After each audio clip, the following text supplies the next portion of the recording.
এই যে ইনি এখানে প্রতিদিন শুয়ে থাকবেন, সকাল বিকেল দুপুর রাত্রি সব সময়। রাত্রিবেলাটা শুতে পারে না মনে হয়, কারণ দরজাটা বন্ধ থাকে সর্বক্ষণ।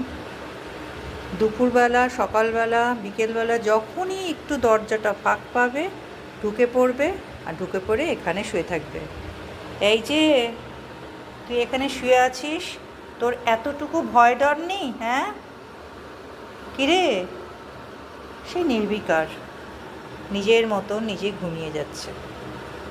দরজাটা খোলার সাথে সাথে একটু মুখটা তুলল, তারপরে আবার জেকে সে। এই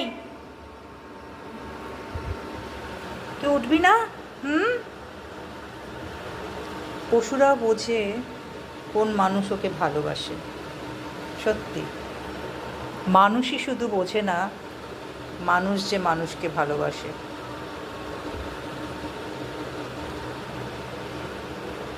অনেক দিন থেকে ভাবছি এই ভিডিওটা আপনাদের সাথে শেয়ার করব, কিন্তু করা হয়ে উঠছে না। শো শো শো, তোকে কেউ উঠতে বলেনি, শো। আচ্ছা ওখানে শুতে হবে না, তুই এখানে শো, নে শো, আয় এখানে আয়। ও ওখানে শুচ্ছিস? ও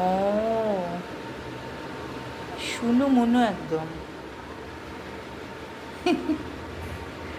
কত সুইটলি উঠে গেল, উঠে গিয়ে ওইখানে শুলো। এখানে শোয়ে সে, আয়। তোকে কে উঠতে বলেছে? দরজা খুললাম তো খালি।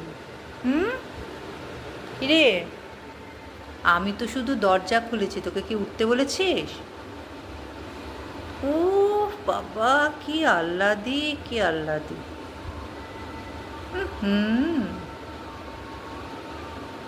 আবার ঘুমিয়ে পড়ল সে, জানি নিশ্চিন্ত, কেউ ওকে তাড়াবে না।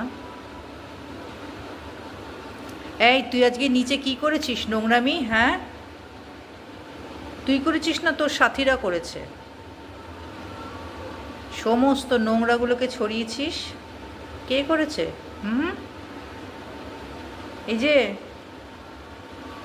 সে এখন ঘুমাচ্ছে, একটু পরে উঠবে, ওখান থেকে উঠে সে যাবে খেতে। নিচে নিচে একজন খেতে দেয় ওকে, আমিও মাঝে মধ্যে দেই ওকে, না আরও অনেকগুলো আছে নিচে।